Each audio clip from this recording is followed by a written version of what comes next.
I think I've got some hats I could give away. Do you remember like oh, I wish I had the rooster hat. Do you remember the rooster hat that came The with it? Scribble Knots one. Yeah, that one. I wish I had Yeah. one of those to give away. I've got a Sonic the Hedgehog hat, and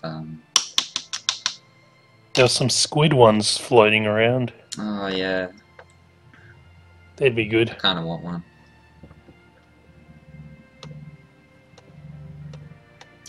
Okay, for those that are tuning in, thank you for joining us yet again for another Aussie Castle newscast. I'm Dave, and joining me is Ty. Hi guys, thanks for joining us, I should say, once again. So, what we usually do with our newscast is we go through a couple big topics throughout the week, and then we get into little bits and bobs that, just little things that we can note towards the end. But this week we were hit with some pretty devastating news, so that's basically going to be our main discussion point for this newscast. So it's with deep sadness that we have to talk about Satoru Iwata's passing. It was actually on the 11th of July that he passed away, and that was due to complications with that bile duct that we know he was sick with. He had removed, but yeah. So it's a very sad time for the gaming industry. Obviously, Satoru Iwata's family, our thoughts are with them, and even of course his friends, both in and out of the industry. We've seen a lot of amazing tributes over the past couple of days, and Ty and I will get into those in a minute. But yeah, just a sad day for gaming, isn't it, Ty? Yeah, this week has been pretty tough. It's sort of, I don't know, it's strange. Like, I personally never met Iwata. I don't think, anyone who's likely to listen to this cast had. Yeah, And I guess even though we sort of saw him through this filter of, carefully scripted media talks and even through translators and stuff like that, I just can't shake the feeling that who was coming through our screens was actually the kind of guy he was. He had this hilarious sense of humor, which is very rare for a corporate president, yeah, none less than, one of Japan's biggest companies. It's a really big loss for the industry. And the fact that it was so sudden and so unexpected, just kind of made it even harder to process. So, yeah, it's it's a tough week. I mean, personally speaking, from my point of view, I guess Iwata sort of, for me, came into the limelight around the GameCube launch. And I know it sounds kind of stupid, but I kind of see my life in chunks of video game generations, because yeah, when GameCube sort of launched, I moved out of home, and then, Iwata was kind of president, and watching how he managed the company, it was sort of like something for me to look up to as I, rose through different management jobs. I know it sounds kind of stupid, but just seeing how he would, just treat people and always be sort of genuine and true to himself. It was kind of an inspiration for me personally, and so it's just always kind of someone who was always there in some way, shape, or form, as someone who's so passionate, about the gaming industry and about Nintendo and all that kind of stuff. Just seeing, someone familiar, just you kind of knew he was always sort of looking out for the gamer's best interest as well. Yeah, it's a sad week. It's kind of tough to process, really. yeah.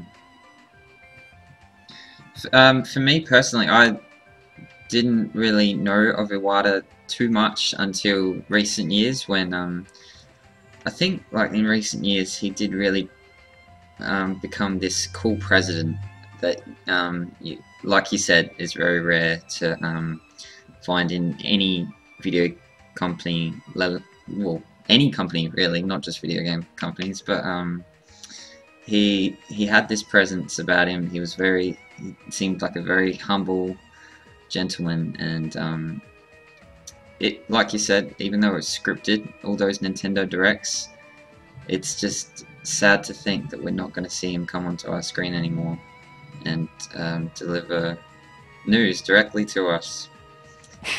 So, in the way only he could. Yeah. We will get into some other stuff, what this means for Nintendo, who takes over, stuff like that, in a minute. But I guess, Ty, what we should touch on is what are some of the really nice tributes that you've seen throughout this week? I know it's only Wednesday night, but we have seen a fair few tributes already, both from those that personally knew Iwata, so Reggie and the other Nintendo presidents. They all had their comment on Iwata's passing, yep. And the one that really stood out for me was I think it was the guy that developed Balloon Fight with Iwata, or was it the Earthbound developer? Sorry, I've completely forgotten that one there, but I'll see if I can get it. I reckon I've got it bookmarked here somewhere. But Shigesato Itoi, is that who you're talking about? I think it might be. It's the one where he was it's hard to put into words exactly what he said, but it's just very emotional. Well, yeah, there's a translation. I know I'm pronouncing this wrong, so I do apologize. But Shigesato Itoi, who was there at HAL Labs, he worked on Earthbound, Mother 2. With Iwata, they've both been really good friends. He's popped up a few times in Iwata Asks. They've stayed in touch this whole time. They're really good friends. They had lunch all the time. He posted, and this is an unofficial translation, I don't think he actually wrote this in English. Yeah. He said, when I'm parting with a friend, regardless of the circumstances, I find it best to just say, see you later, we'll meet again, after all we're friends. That's right, nothing unusual about it, I'll see you later. You went on a trip far, far away, even though it was planned for many years from now. You wore your best outfit and said, sorry for the short notice, though you didn't say it out loud. You always put yourself last after you'd finish helping everyone else. You were so generous as a friend that this trip might be your very first selfish act. I still can't grasp what's happened. It feels like I could get a light-hearted email asking me out to lunch at any moment, after you made sure lunch wouldn't disrupt my schedule, of course. You can invite me out whenever you want. I'll invite you too. So for now, let's plan on meeting again. You can call me up whenever you like, and I'll give you a call too. I still have a lot to talk to you about, and if I come up with any particularly good ideas, I'll let you know. So let's meet again. No, I suppose we're already meeting right here, right now. And for me, that was full on. I don't know. Yeah, well, what can you say? Even just hearing you read it out now, we've got bloody Magic Hand playing in the background as well. It's a very emotional speech, and I imagine they were very close. So I just really feel for the guy. This is when Iwata was on his path to becoming president of Nintendo, this guy, he sells. He's got a product out, like the day planners. They're like diaries. They're actually kind of cool. They're sort of in the moleskin kind of look and feel.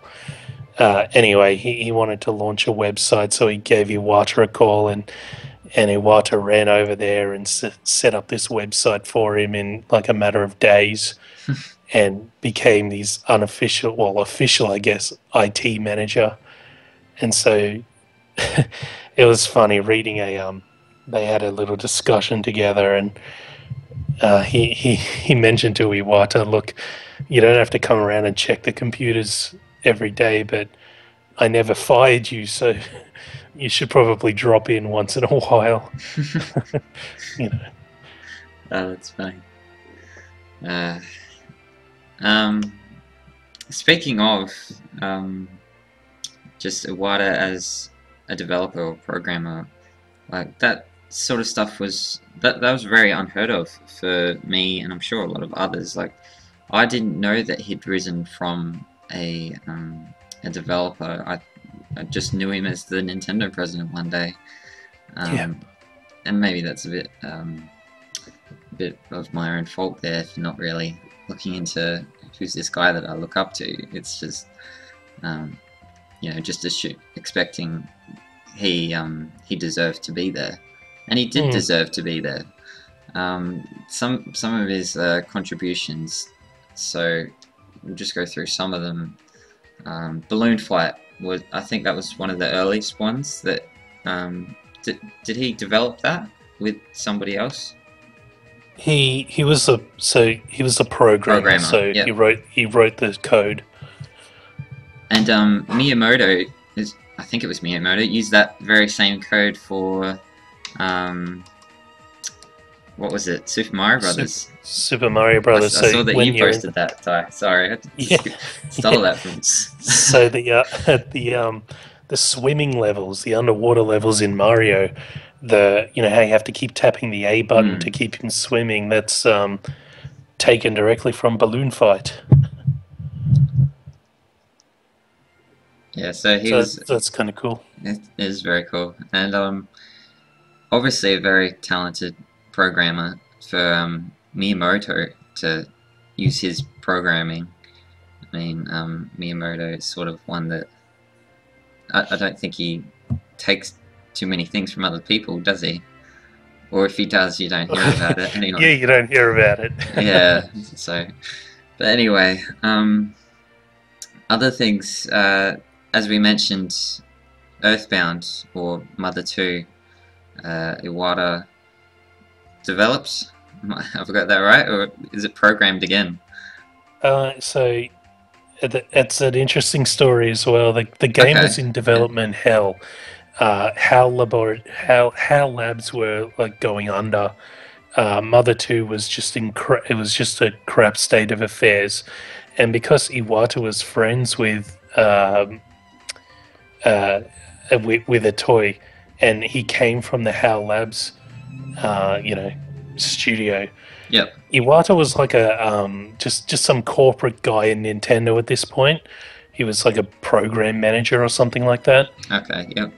And so he would moonlight down at HAL Labs, and he went down and he sort of looked at the code and said, "You know what? This will take 2 years to fix, or 12 months if we start from scratch. What do you want to do?" So they started from scratch, and he sat down and built a bunch of development tools for them, and that allowed them to make the game very quickly. So wow, yeah, and that saved HAL Labs and saved Earthbound. Yeah, and saved Earthbound, and that went on to Smash Brothers, which he also developed in his spare time with Sakurai. Yeah. That's another thing I did see. Iwata asks. I think it was an Iwata Ask, might not have been, that popped up, and Iwata spoke very highly of Sakurai. Did you see that one? Or have you seen that one? Probably. I know that they were good friends, obviously both the HAL Labs connection. I think that's the thing about Iwata, he loved the develop. I think he just loved developers, he loved the industry so much.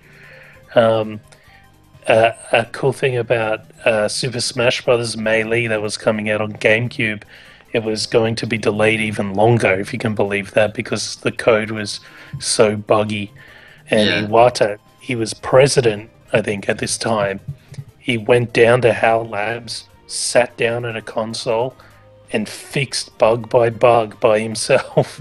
he he printed out. I don't know if you know this, Dave, but when you go to get a game approved for Nintendo, that game gets sent to Mario Club, and Mario Club just tests the crap out of it. Okay. And if you have one wrong thing, they're going to find it, and then they send it to you and say you need to fix this, or we're not releasing it. They do this. They do this for their own games, but they also do this for indie developers, and this is why they get a bit of a bad rap, because bugs and problems that Microsoft just say, oh yeah, well, it works anyway, they don't get approved by Nintendo. So that frustrates a lot of people on budgets and that kind of thing. But anyway, Iwata printed out this report from Mario Club, and he assigned people to fix it. He said, you guys fix these bugs, I'll fix these. And, within a matter of months, the game was on shelves. Yeah. And he's the president of Nintendo. Like, that's unheard of. It is unheard of. Yeah, when I'm waiting for a Big Mac at Macca's, you don't see the president of McDonald's coming in and making it for me. So, I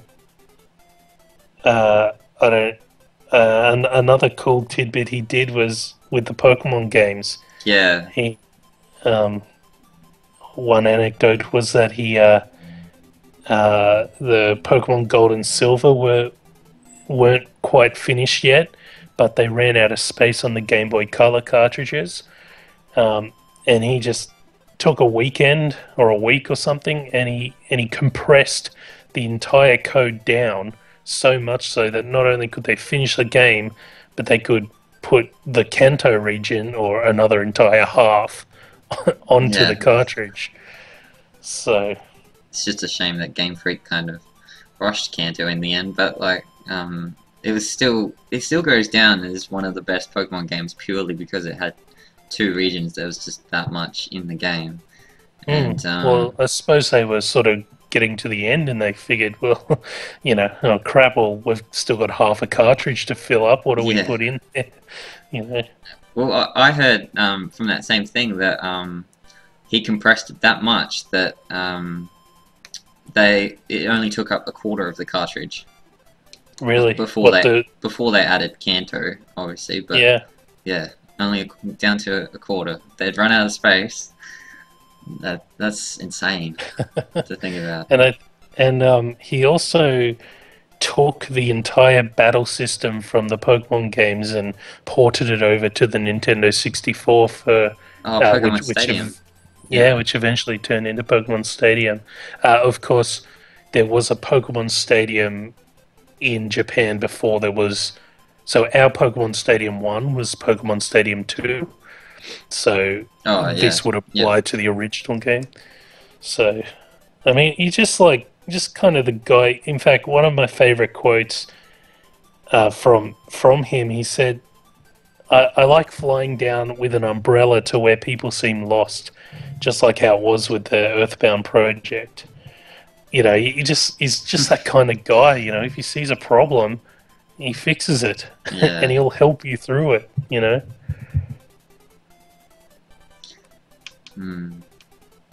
It's very sad that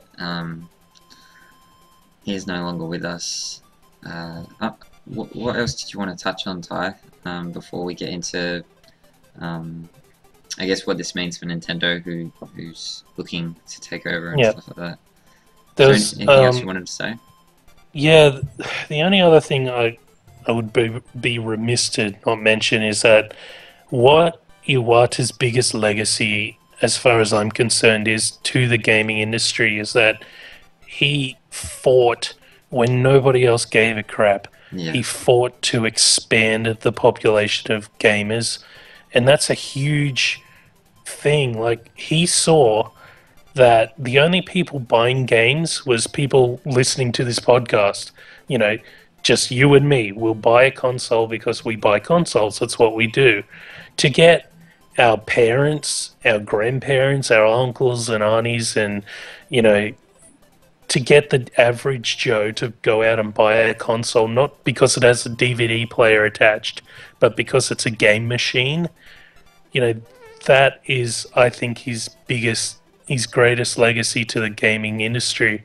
You know, it was, we got to a point where consoles weren't selling 20 million, they were selling 100 million units because of Wii and the DS and games like Brain Training and Wii Sports and that kind of thing. And even though Nintendo, in the end, like as far as today's concerned, probably didn't benefit as much as you'd, kind of hope that they would from such an aggressive push to expand how many people play games. The whole industry improved. Apple, for example, suddenly said, oh, hello, people will buy an iPhone for the games. And that exploded, iPhones.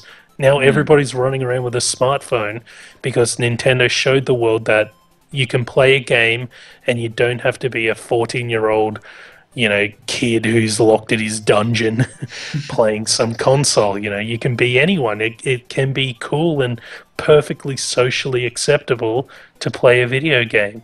And growing up as one of those kids locked in his dungeon, we were locked in our dungeons because the other people in our lives didn't like games. They didn't want them on the TV in the living room, And to have Wii's just, in everybody's living room, everybody knows what a Wii is, everybody's played it, everybody loves it, and the snowball effect that people are buying, even more hardcore games. Like, I guess Grand Theft Auto was always popular, but probably now even more so than ever because more people are simply playing games. And I think that's his greatest achievement, and I think that he was most proud of that. I don't know, of course, but I certainly would be if I were in his position. I think the saddest thing about his time passing is that it came after some hefty backlash after Nintendo's E3 this year, and Iwata himself just not apologized, but it almost came across as one who just acknowledged that they hadn't met their expectations and they would work harder to meet the expectations of their fans. Yeah. And yeah, that just sort of that hits a bit hard for me. Like, I really wish that he had just gone on a high note. I mean, he was gone too soon. Yeah. Gone at the age of 55, it's too soon to begin with. But yeah, just the timing of it couldn't have been worse. I think it's one of those things, especially in video game journalism, if you can call it that, from what we've seen in the last few months. There are websites out there, and I truly believe that Iwata identified who were the ones responsible, and he's pulled them out before in investor briefings. He said, look at this website. It hated Nintendo. It writes the most vile, despicable crap about us, and even it says this game is cool.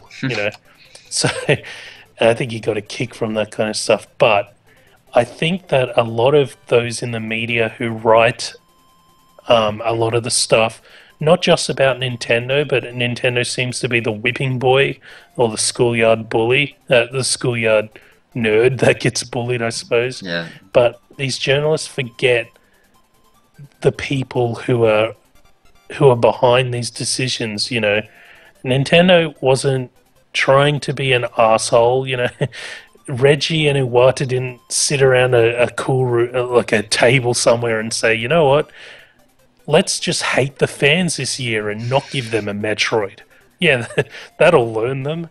They're not despicable people. They probably have a Metroid in development, but they want to blow us away with the NX console. And I think that the bullying was just, it has been for the last probably 5 years, maybe longer. And I know this will sound incredibly biased, but I just think it went a bit too far, to a point that Nintendo could have come out and said, every single person on this planet will get a free copy of every single Legend of Zelda game that'll ever come out for the rest of time, and websites like Polygon, Kotaku, The Verge would still have a bitch about it. They would still say that Nintendo are stupid. To read last year, and this really pissed me off, Nintendo posted a profit, right? Yep. But they posted a operating loss. So when you look, okay, let's get in the finance mode for a second. When you look at a profit and loss statement, the top line is how much money was given to the business by customers. The bottom line is how much money they have left after they've spent it on their staff, after they've spent it on buying products like consoles and games, after they've spent on research developments, paying tax, and everything else, right? Yeah. So they made an operating loss, which means if they paid all their staff, paid their rent, bought all the products, they would have made a loss. But because they got a tax break, just the way the world works, they got money back from foreign exchange. The yen was weaker than or better than the US dollar. I don't know. Yeah. Can't really remember, but they got money back from the government. They posted a profit. But because a lot of people, and there were some people in Australia who kicked this off. I'm not going to name names because it really pisses me off. Needless to say, there was one particular Nintendo-focused website in Australia who got this anally wrong and inspired Kotaku and Gizmodo and eventually Polygon and eventually the likes of Forbes, and everybody got this wrong. Because there was an operating loss on that statement, they ignored the bottom line profit, which is the only line that matters in a profit and loss statement, how much money you can put in your back pocket.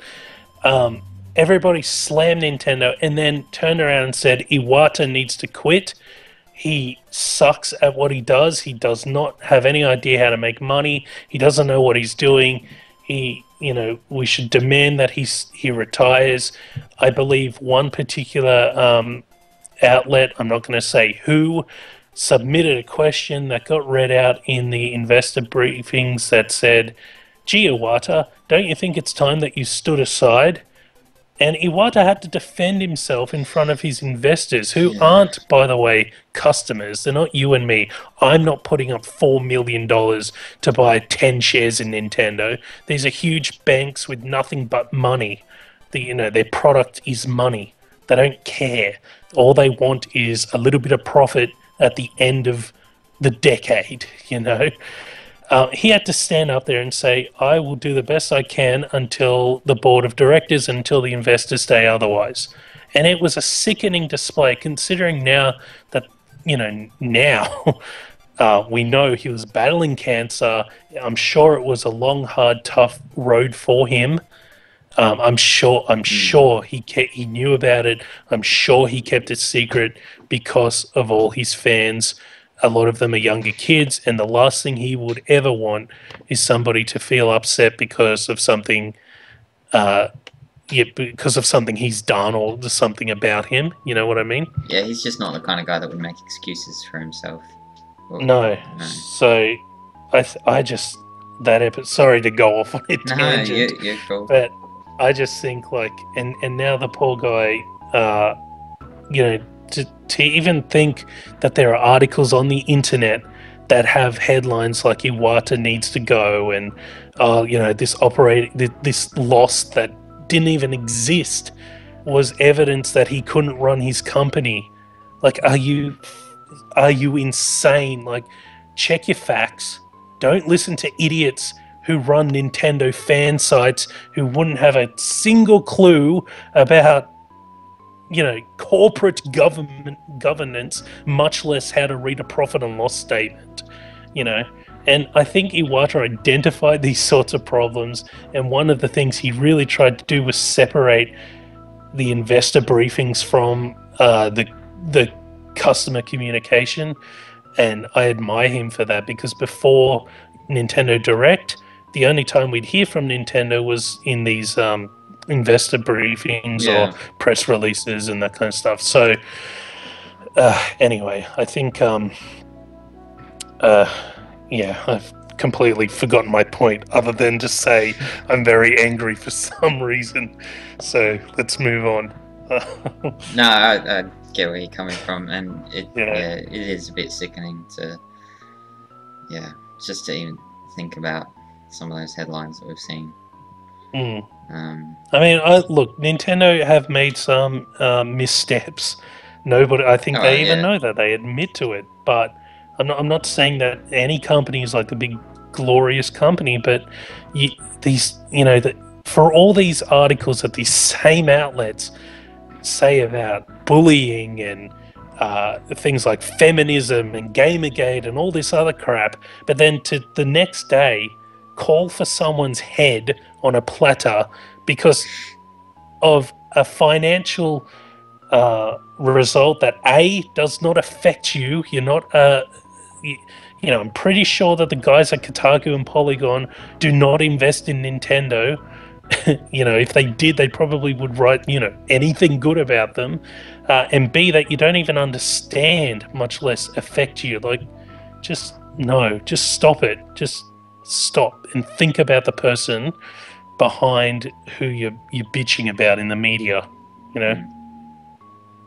End rant.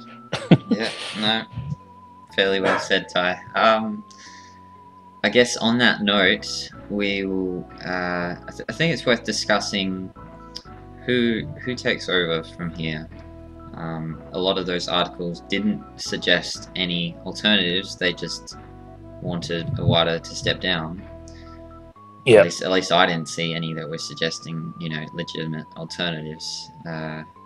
No one was suggesting an alternative, and when people were talking about Miyamoto, we got a lot of articles from people like Polygon and Eurogamer saying that Miyamoto is the problem with Nintendo.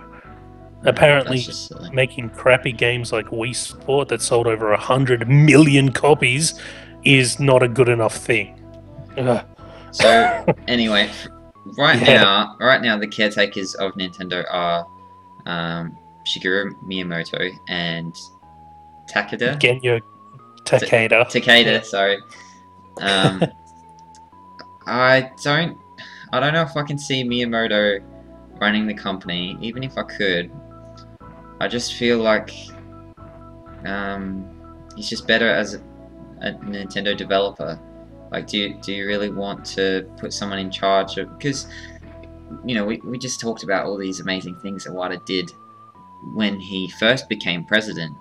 All these programming achievements and stuff, but there weren't any in the last 5-10 years, were there really?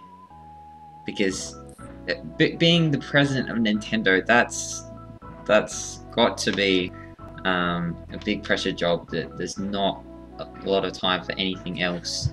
Yeah, in a way, yes, but in another way, we will never know how much he contributed to anything, in terms of actual code, because perhaps. of the nature of it. Like, I don't know if you've ever, been a manager, even of something like Hungry Jacks or something, but as a manager, normally you have to do a lot of things that you don't get credit for, just because no one else is there to do it.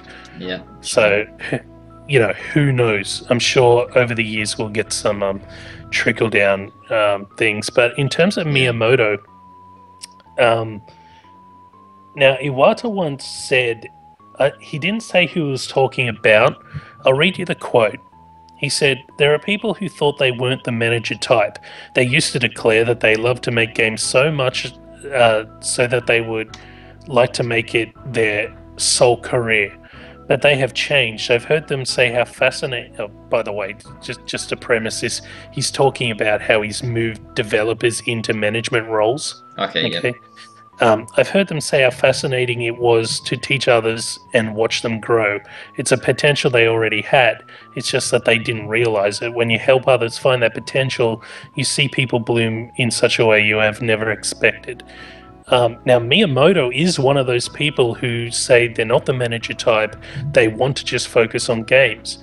This came up a while ago with it might have been a lot longer than I'm even remembering, but for some reason, somebody asked if Miyamoto wanted to be CEO, and he sort of said, "Well, no, that's not what I do." But he's been general manager of EAD, like the entire software side of Nintendo, for some time, and that's being a CEO of one part of the company. So I think he could do it.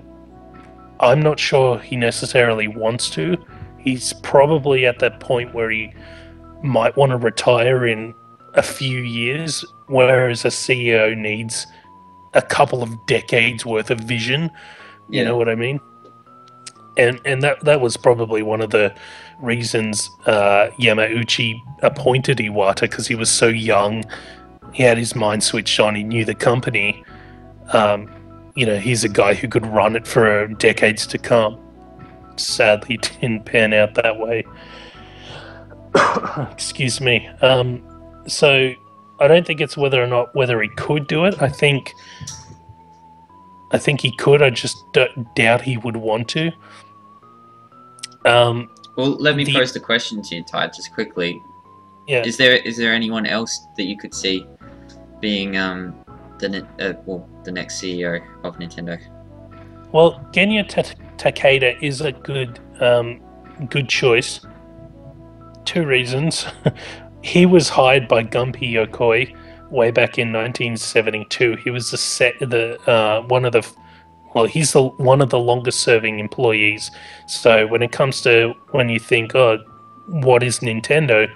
This guy is very much part of the foundation. Yeah. He invented the analog stick. He brought the concept of saving saving game progress to the gaming world. Oh, wow. Yeah, and he's been leading up the hardware development for some time. He invented the Wii console. I think he's a really good choice because when, just quickly, he saw, yes, we're making a new console. No, it really shouldn't just be an upgrade. It should be something completely new because more people will buy it. And I think if he were in the top job, you'd get more of those sort of decisions happening. I think, I don't know this for sure, but I'm sure he's got something to do with Amiibo, and I'm sure he's behind that success. It would be good to have a chat with him. There is another guy, Tatsumi Kimishima. He was until 2 years ago, he was the CEO of Nintendo of America. You may not know the name. He was in charge of he was chief financial officer of the Pokemon Company in the year 2000. He was promoted to the president of Pokemon USA, and this was in the time in the year 2000, 2001, 2002. This was around the time Gold and Silver were coming out. It was like the height of the Pokemon pandemonia that was sweeping the planet, and he successfully managed that. He was then thrust into the CEO role of Nintendo of America after Yamauchi's retirement, and he spearheaded the launch of the Wii and the Nintendo DS. So this guy's qualified, and he's old blood. He's Yamauchi sort of material. I think, it would be weird to sort of see him pop up in something like Iwata, in Nintendo Direct. Maybe those days are behind us. I don't know, but I think he understands how to manage a company. He's from a banking background. He worked at a highly profitable bank in Japan for 27 years before joining Nintendo, which is good for Nintendo because most of their investors giant banks. So he probably knows how to talk to it. What would we see from that? I think we wouldn't really see, a hyper energetic Nintendo that would sort of have been kind of ish seeing, with Iwata coming out and Reggie coming out. I think it would sort of go back to a point where magical things were happening, but no one was taking sort of credit for it. Do you think that's going to happen? Do you think that's possible that might happen, regardless of who takes over? Probably, it could from the Japanese point of view.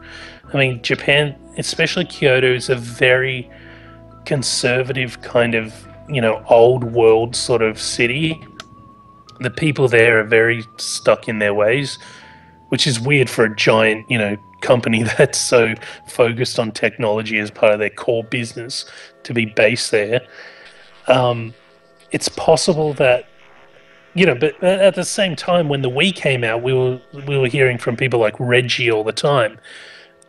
So this guy knows how to manage people. He knows how to make good, sound financial decisions. I think he's a surefire bet. I don't know. My money is kind of on him. What's he doing now? He's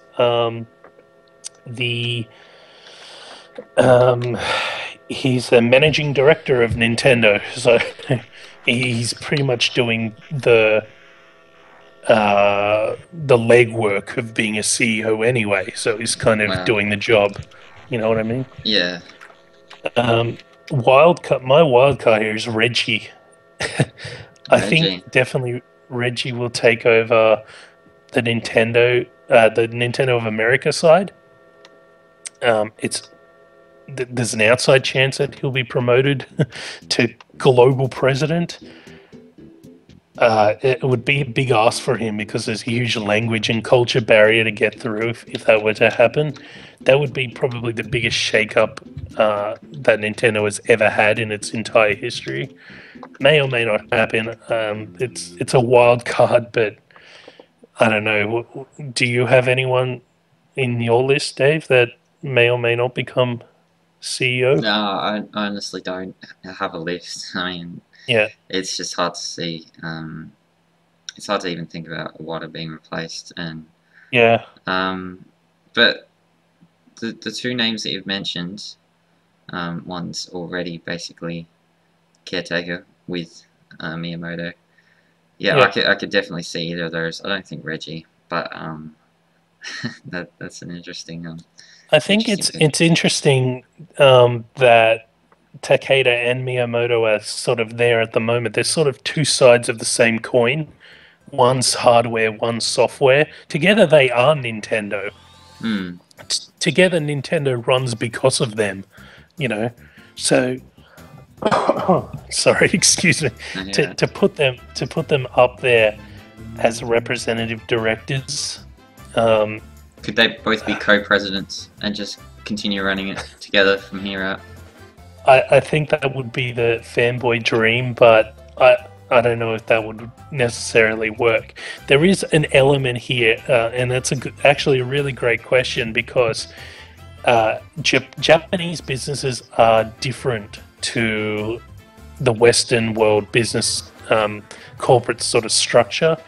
The reason they're representative directors is because... and I could be wrong here. I'm not pretending I'm an expert on Japanese corporations, but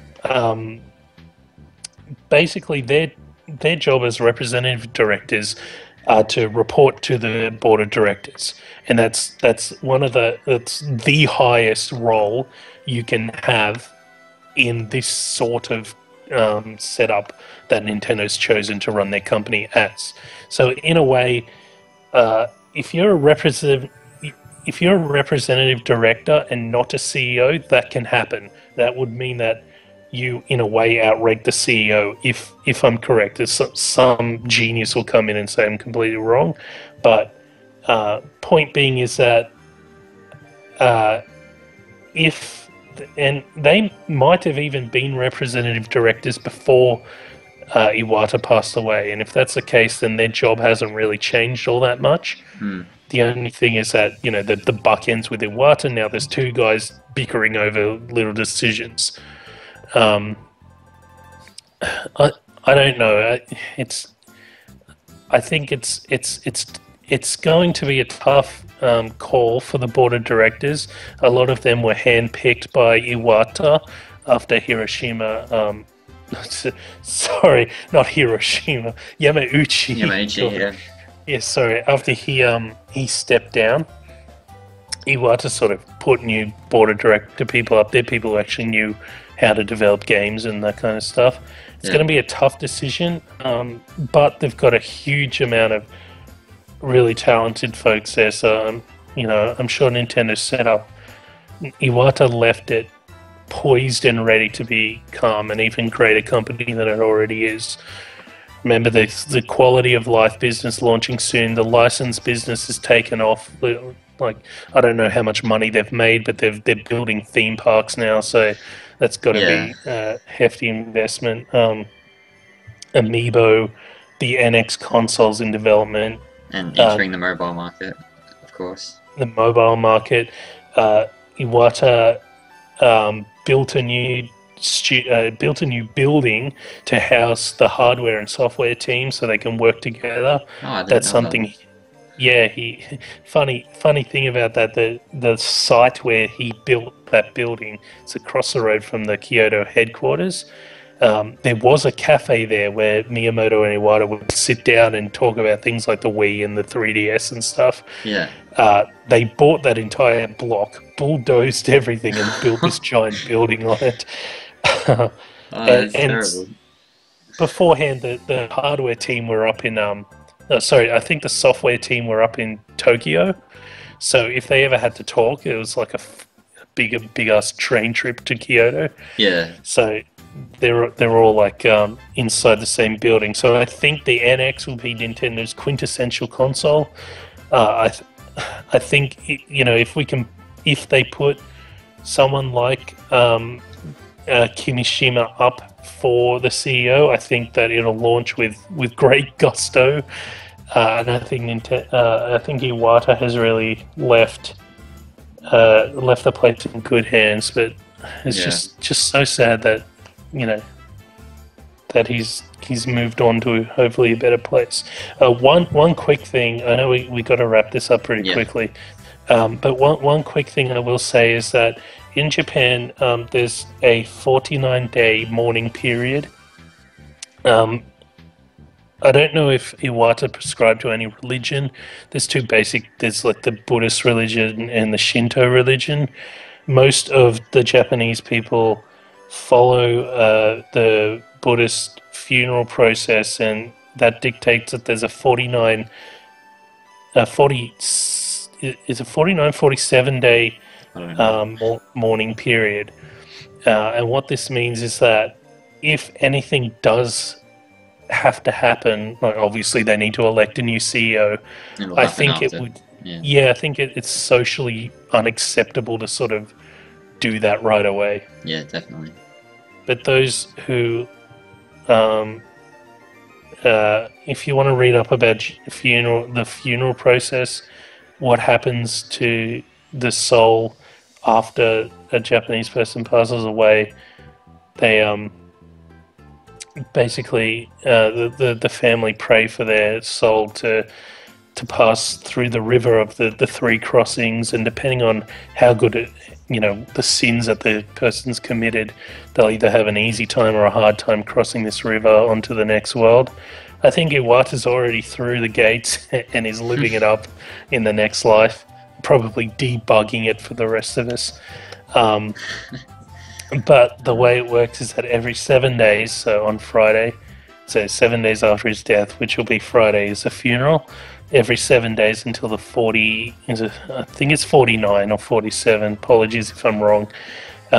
Every 7 days is a day to remember his life, and so if you guys want to do that, any Nintendo or Iwata fans out there, just have a bit of a moment and just in your own way pray for his safe journey onto the next world every 7 days from last Saturday. So I think that would be a nice way to kind of you know,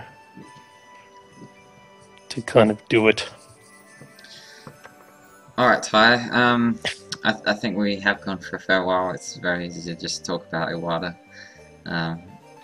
We could go on for hours, really, but we'll wrap this up. I think we'll just leave it on the note that it is very sad that he has passed, but we're looking forward to the future of Nintendo still. Like you said, he's left it in good hands, and I have faith in whoever takes over.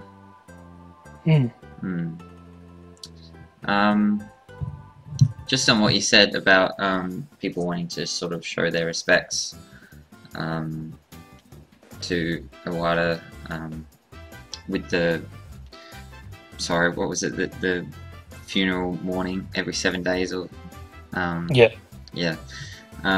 just as people may do that, there are plenty of other ways that people have shown tribute to Iwata, whether it's fan art, whether it's there's one guy that even hacked Balloon Fight and he's put Iwata in the game with not only in Balloon Fight because obviously he programmed it, but with Kirby inspired balloons, and his sprite is from Earthbound, so I thought that was a really nice thing that someone's done. So yeah, go find that hack of Balloon Fight and go play that, because I think that's a nice way to remember Iwata. The Nintendo store in New York set up a special guest book, if you will, so people can leave notes. If you're in New York, go ahead and do it. Okay. Some people are leaving flowers outside the Nintendo buildings. I probably would recommend against that, only because they sort of end up in the trash, and it's not really a great way to do it. I think just post something cool on Miiverse, post something cool on Twitter, just honor him in the way that is best. Yeah, exactly. Well put. One of the ways Art Academy fans are doing that is, of course, on Miiverse you've got a community for each game, and the Art Academy community is just absolutely filled with all these really nice drawings. Yeah, it just makes me wish I could draw, so I could do a nice tribute to Iwata there. But yeah, people should go check out the Art Academy community. That was Jada that linked me to that on Skype, so thanks, Jada. Just some other little bits and bobs throughout the week, so we will cover some news in this newscast, apart from... Oh, really quickly, I need to run. I've got somewhere I need to be in like 5 minutes, so... Oh, okay, let's just rattle them off really quick. Yep, let's do it. Okay, so EB Expo is happening again this year, obviously. EB Games have announced the first playable titles. You can go look them up. They include the likes of Star Wars Battlefront, Call of Duty, Assassin's Creed, that sort of thing. We'll just keep going. A new Splatfest has been announced for next weekend, is it? I think the two new...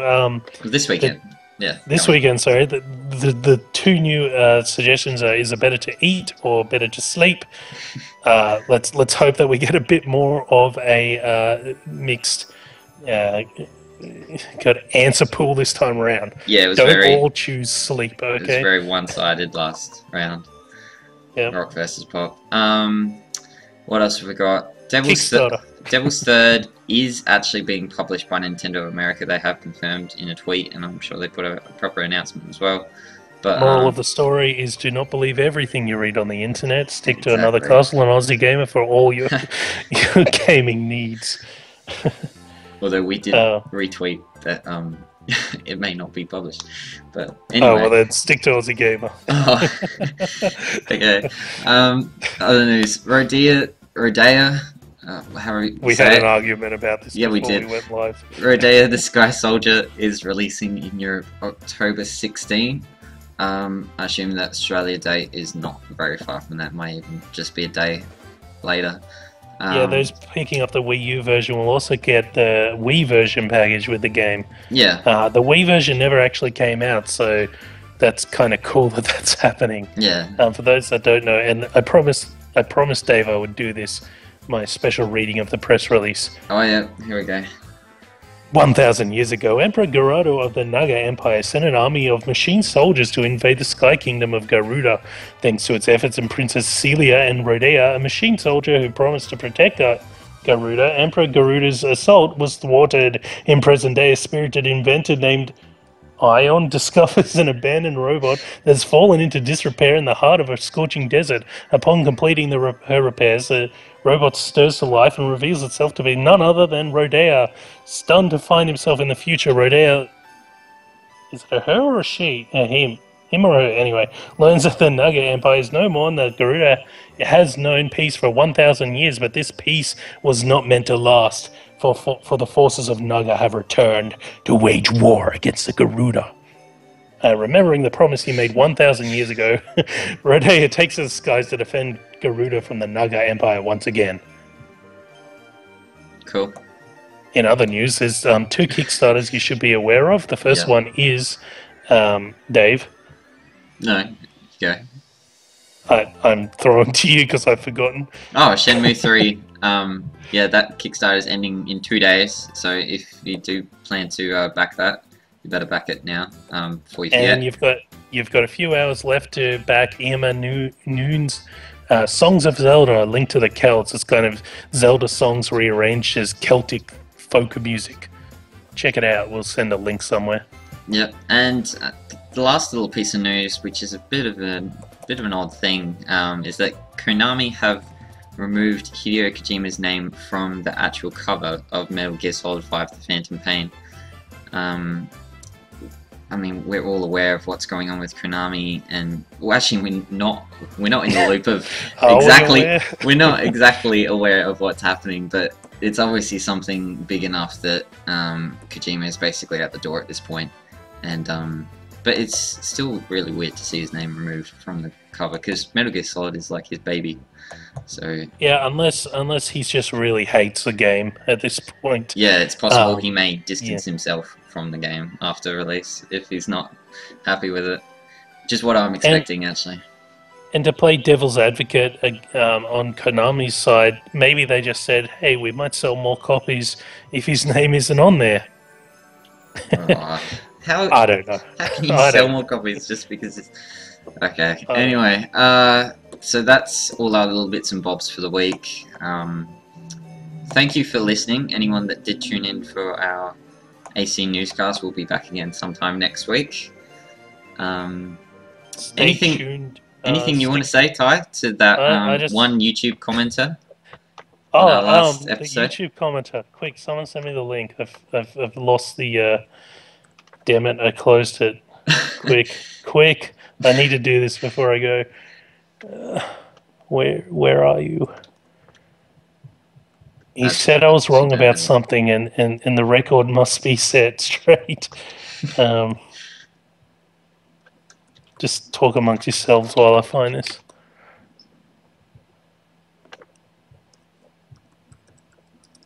Do you have a link or something? I'm finding it. Here you go. Got a link. Vehicle. Okay, so the YouTuber's comment was, "I'm a little bit concerned at this point." This is quoting Ty, by the way. "I'm a little bit concerned at this point. From what we've seen, I just hope the game isn't a lot of, okay, I'm on this planet, I'll scan this, I'll scan that, I'll shoot, and go to the next one." Like, this is about No Man's Sky, right? Yeah. Like, I really hope there's more to it because that will get old pretty quickly. That's what I said. Sharkmeyer has commented saying, "How can you think that after seeing all the videos of the game? I mean, you don't even have to visit any planet. Mari has said that you can be in space all the time, fighting, stealing, trading, and if you want to visit a planet, you can explore it for days and weeks. You can discover caves and strange creatures, or build your own caves, or upgrade your suit and see what's in the depths of the oceans. You can craft new stuff for your ship or your suit, or you can trade it. You can join a faction and defend it. You can shoot everything you see and be an outlaw who escapes from the space police. You can do many things in this game. You don't have to do only one thing." And I think that people don't understand that. They just think, oh, you just walk around boring. When you can do one thing, and if you want to, you can just play it in another way, and if you don't like it, you can try it with I can't even finish this. Try with other way, and so to finish, Duke Nukem Forever was hyped for a completely different reason, nostalgia. So it's not like that. Okay, I don't think you're comparing it to Duke Nukem for that reason. No. That's And the can I biggest just thing. say, on Duke Nukem, before I get into his other problems with my opinion, It's just a light-hearted joke that like the game's been saying that it's kind of coming, and we still don't have a date, and it's still coming. That was all it yeah, was. Yeah, it's just a light-hearted joke. I just want to say that I gave Duke Nukem a 5.8 out of 10, which is a mediocre, but I still consider 5.8 a good score. I liked Duke Nukem Forever because it was a game that reminded me of an awesome series that I used to play. So I like Duke Nukem. As for No Man's Sky, what I am mostly concerned about is. Uh, you know what? If you go and play a game like World of Warcraft, and if you just skim through it, do not read anything. Don't read anything. Don't talk to anyone. Just try this if you have an account. Play World of Warcraft as a noob. Don't talk to anyone. Just try to play it your way. I guarantee you'll go out into the woods, you will kill a few bears, you'll get to level 14, you'll find yourself falling off a cliff, you'll go swimming for half an hour, and then you'll be stuck somewhere. The game would be shit. Trust me, that's how I played it when I originally picked it up. Good way. I'm worried that without a guiding hand through the massive universe that they're making, it might come off as a little bit repetitive. That is all. I have high hopes for it. I really I love the look of it. I can't wait to play it. Just personally, from what I have seen so far, there's not much of a hand. You need a bit of a guiding light through these sorts of games. Otherwise, if you're left to your devices too much, it can be a little bit boring. It can get a little bit repetitive. That said, games like Minecraft, they're designed to be repetitive, have become really, really popular. Maybe it's a generational thing. Maybe I'm from the days where, games like Super Mario Brothers were kind of like explained in explicit detail in the instruction manuals. And these days, you've got 3 seconds to figure it out. And whatever you do in those 3 seconds is what you're going to be doing for the next 40 hours. I don't know. But I'm just saying, from the looks of it, it runs the risk of being repetitive. I'm just hoping that it won't be when it comes out. Thanks, Sharkmia, for your comments. Yeah. So if anyone else leaves any comments for either that episode if anyone else wants to point out how wrong I am, feel free to leave a comment either on Twitch or on YouTube when it finally goes up. Yep, and we'll obviously get back to you like Ty just did. Yeah. So, yeah. I'll try not to be as condescending. Anyway, thank you for listening, and we're going to leave you with this is a dedicated